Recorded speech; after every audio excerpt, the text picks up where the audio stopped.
Every victim is found the exact same way, alone at night. No forced entry, and a fresh jasmine garland left on her head like some kind of twisted signature. When a famous TV journalist quits live on air to start her own true crime podcast, she thinks she's finally going to expose the truth the police buried. She has no idea the killer is already a subscriber, and he's about to call her personally to promise the next murder. What's up, guys? Welcome back to Plot Rush Recap, where we break down the wildest thrillers so you don't have to. Today, it's this insane Indian crime thriller about a journalist, a podcast, and a serial killer obsessed with jasmine flowers. If you're new here, hit like and subscribe. Let's dive in. We open with a girl named Lachi. A guy drops her and her friend Ronnie off after a dance gig. It's pitch black, no moon. Lachi hears footsteps. Then a masked man attacks her, assaults her, and leaves a jasmine garland on her head thinking she's dead. Next morning, Ronnie finds her barely alive. Ronnie goes to the police, but the cop on duty, Mani, screams at her, tells her to take money and leave town. Cut to years later. Sandra is a fiery TV journalist in the city.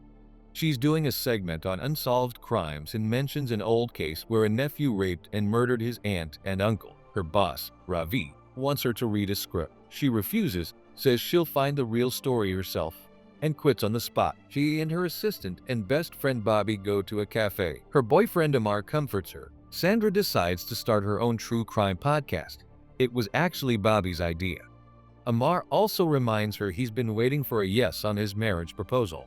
The next day, Sandra's family meets Amar's parents, Ramu and his wife, to talk wedding plans. On the drive home, they pass Bobby's house. Bobby's maid flags them down, panicked. Sandra runs inside and finds Bobby and her boyfriend murdered in their bedroom. Detective Raji shows up. No forced entry, nothing expensive stolen. Sandra is shattered and spirals into depression. The press blames the police for doing nothing. Police Chief Mani chews out Raji and tells him to close the case fast. Raji finds footprints in mud at the scene. Sandra remembers seeing Amar's family watchman washing mud off his feet. They track the watchman down, arrest him, and the news declares the case solved. Sandra is hailed as the hero who cracked it. Then the watchman's wife and daughters confront Sandra at her house. They say he's a thief, not a killer. He stole, yes, but he didn't murder anyone. Now their family is being shamed, especially after rumors spread that Bobby was raped. Sandra is hit with massive guilt. That night, she gets a call from a blocked number.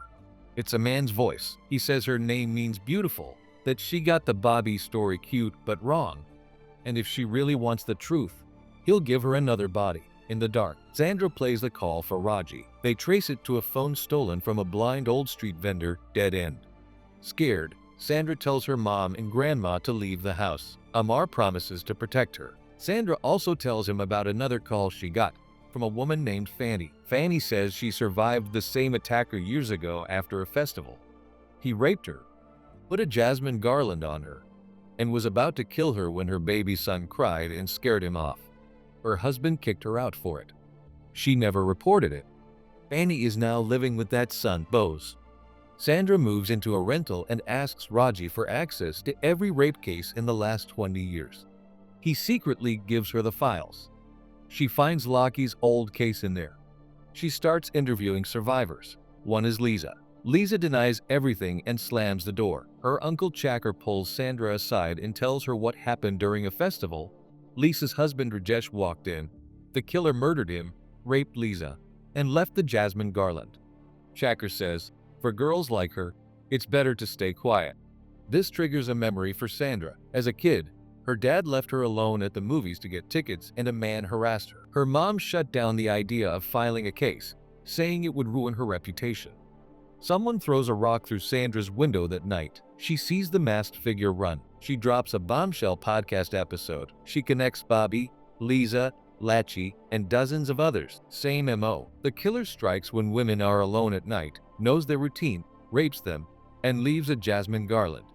He always takes a piece of jewelry, a necklace or earring. Chief Mani goes on TV and trashes her, calling her a clout chaser. He points out she first blamed the watchman. Raji is mad too, but suggests she hold a press conference with real victims. No one shows up. They're too scared. Right as the press is about to leave, Lachi and Ronnie walk in. Lachi tells her story live. She says after she reported it years ago, the cop, Monty himself, paid her off and forced her out of the village to protect a local politician named Cheetah during election season. The video goes viral. Monty is put on forced leave. The case is handed to a new lead, Anna. Anna brings Sandra on as an unofficial consultant. Sandra points out one case that doesn't fit. Kavya, killed in broad daylight, no garland. It feels different. Meanwhile, they look at another victim, Asmi, strangled at 11 p.m. She fought back, and doctors found foreign hair on her body. Sandra thinks it could be China's. He had an old attempted rape charge. They confront China, who now is married to his former victim. Sandra swipes his toothbrush for DNA. It's not a match. Then the killer calls Anna directly. He asks if she found his gift. It's her own house keys in a box on her desk. He says he's not hiding, and he's about to kill again. They trace the call to a mall, where Sandra is with Amar and both their families. Anna warns Sandra to run.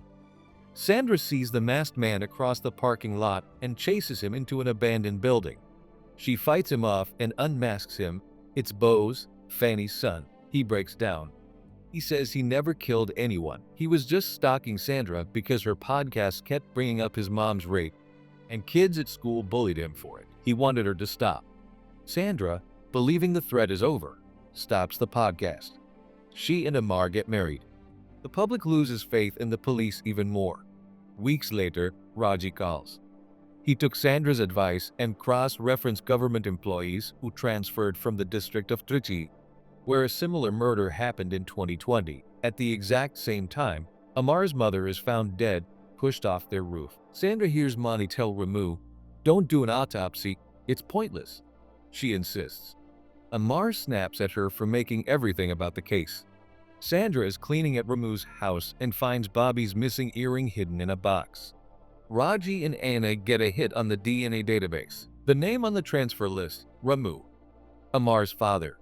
Sandra brings Ramu food, acting normal. He sees Raji's text on her phone, "It's him." Ramu smiles. He says they won't find his DNA on his wife because he pushed her, no contact. And now he'll kill Sandra the same way he killed Bobby. He pins her down and starts to strangle her. Sandra grabs a fork and stabs his leg and shoulder. Raji, Anna, and Amar burst in. In interrogation, Ramu confesses everything. As a young man, he was in love with his aunt, who always wore jasmine in her hair. His uncle caught them. She lied and said Ramu raped her. His uncle beat him, so Ramu killed them both, raped and strangled his aunt first. Since then, he's been hunting women who looked like her, assaulting them, killing them, and leaving a jasmine garland. He took jewelry as trophies. He killed his own wife because she found the box. He ends by saying he's getting dementia, so soon he'll forget all of it anyway. The film ends with Sandra back on her podcast. The killer is locked up, but he was only caught because people finally spoke. If it happens to you, say something. Don't let monsters hide in plain sight. And that's the movie. Thanks for watching Plot Rush Recap. If you want more twisted thrillers like this, comment below. See you in the next one.